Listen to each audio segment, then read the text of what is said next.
Salut à toi, bienvenue dans cette nouvelle vidéo, dans ce nouveau podcast, ça dépend où tu m'écoutes ou me regardes. Aujourd'hui, comme convenu la dernière fois, on se retrouve pour parler de la méthode Smart Freelancing. Je t'en ai déjà beaucoup parlé. Si tu me suis depuis quelques semaines, depuis quelques mois, tu as forcément déjà vu cette fameuse méthode, ou en tout cas avoir entendu parler du Smart Freelancing et de ce que ça implique. Aujourd'hui, je te dévoile cette méthode dans les moindres détails et surtout comment l'appliquer. La méthode Smart Freelancing, elle te permet de travailler moins parce que tu vas travailler mieux, tu vas pouvoir faire plus en moins de temps, et donc d'augmenter tes revenus.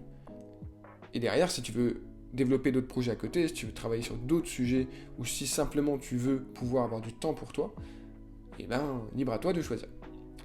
La méthode Smart Freelancing, c'est un acronyme, c'est-à-dire que je l'ai développé sur la base de SMART, 5 piliers.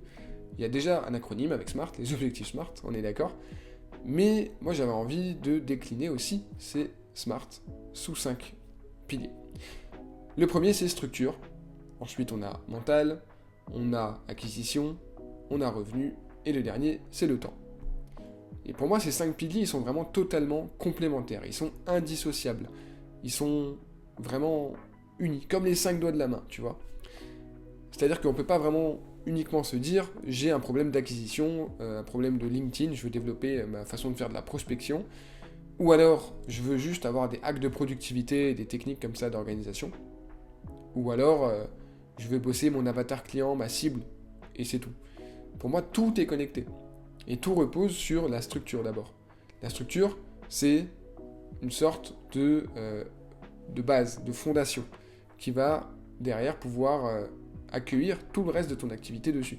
Si tu te lances juste en te disant, voilà, j'ai une compétence, je sais faire ça, je vais chercher des clients, hop, bim, je prospecte, j'envoie des mails, ça n'a aucun sens, c'est que du court terme, et c'est ultra opérationnel.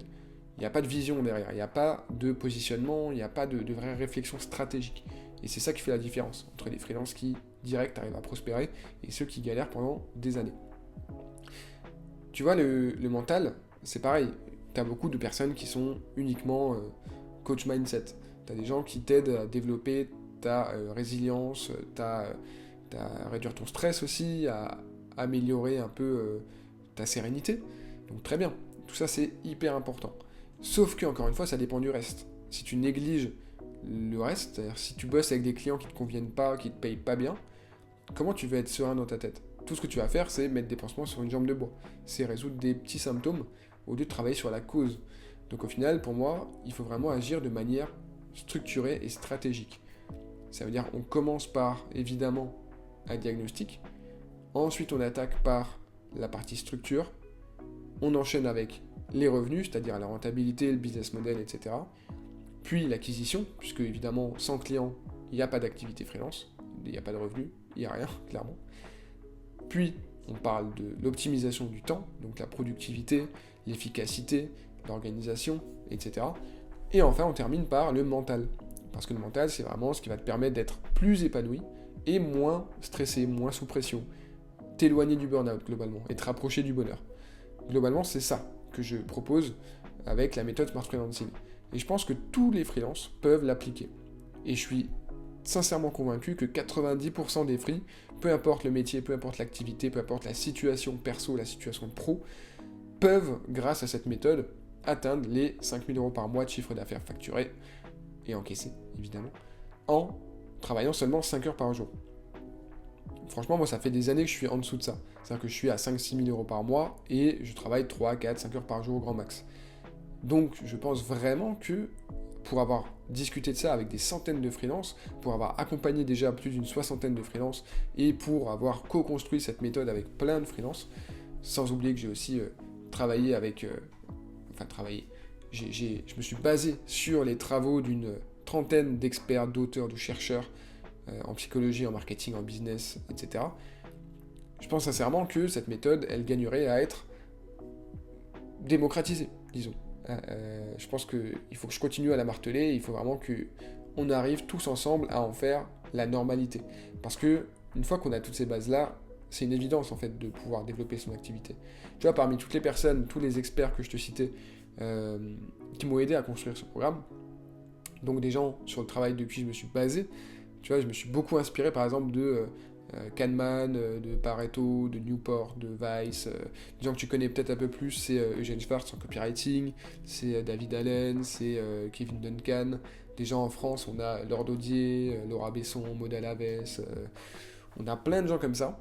Fabien Olicard aussi, que tu vois peut-être qui c'est, Nicolas Galita, plein de personnes comme ça qui sont dans des domaines assez variés, mais qui au final ont tous quelque chose à apporter pour aider les freelances à optimiser leur activité pour travailler moins et gagner plus.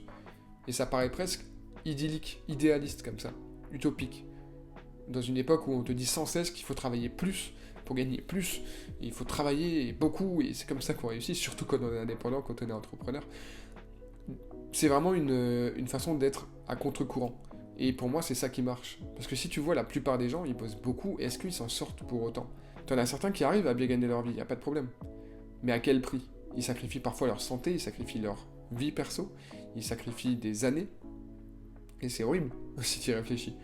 À quoi ça sert de sacrifier toute sa jeunesse si, à 40 ans, ok, t'as construit ton business, ta réputation, t'as plein d'argent, mais t'as perdu 20 ans de ta vie en fait. T'as perdu les 20 meilleures années de ta vie. Parce qu'on va pas se le cacher, on va pas se mentir.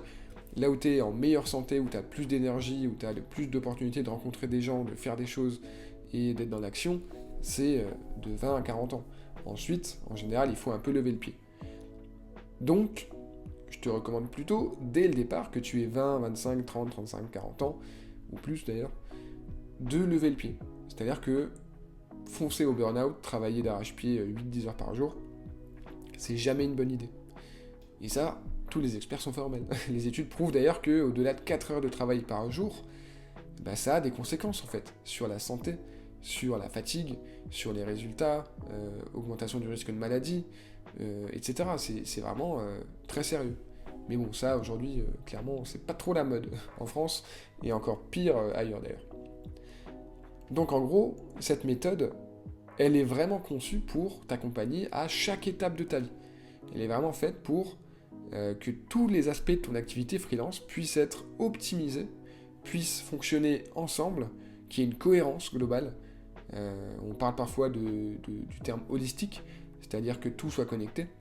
Et pour moi, c'est ça en fait, parce que l'activité freelance, c'est un business, c'est de l'entrepreneuriat.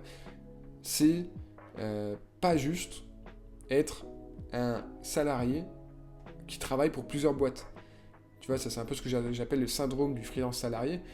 C'est que on se dit on a la compétence et donc je vais vendre mes compétences, mes services à plein d'entreprises différentes. Ok, sur le papier, c'est ça qu'on fait en freelance. Mais en vrai, c'est pas comme ça qu'on se met bien en freelance. Il faut avoir des offres packagées, il faut vraiment vendre, il faut se rendre visible, il faut aller les chercher, tous ces clients. Donc, je t'invite vraiment à travailler sur tout ça de manière holistique.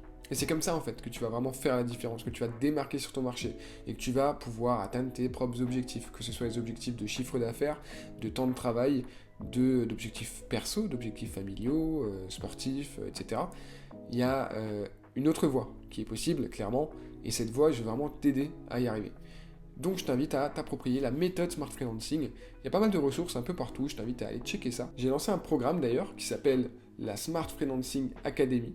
Et c'est un programme d'accompagnement et de formation complet avec 6 sessions d'accompagnement d'1h30, une formation en ligne ultra complète avec de la vidéo, des templates, des exercices. On a des bonus qui valent le coup, clairement. On a des sessions de mentorat collectif tous les mois et une communauté, évidemment, avec que des Smart Freelance. Donc, je t'invite vraiment à te renseigner là-dessus. En attendant, moi, je t'en parle dans la prochaine vidéo, dans le prochain épisode de podcast. Si ça t'intéresse le programme, avant que je t'en parle plus, je t'invite à aller voir sur mon LinkedIn ou dans la description de cet épisode. Il y a le lien vers la page officielle du programme. Pour l'instant, je t'en dis pas plus, mais je te laisse aller voir ça par toi-même. Si tu as des questions, on en discute avec grand plaisir. Mais voilà, les portes sont ouvertes. Elles ferment le 28 février. En tout cas pour la première promotion. Et ensuite, on va commencer à bosser ensemble avec les premiers freelances motivés pour faire tout ce qu'on a dit dans cette vidéo, dans cet épisode. C'est-à-dire travailler moins, travailler mieux et plus kiffer grâce à la méthode Smart Freelancing.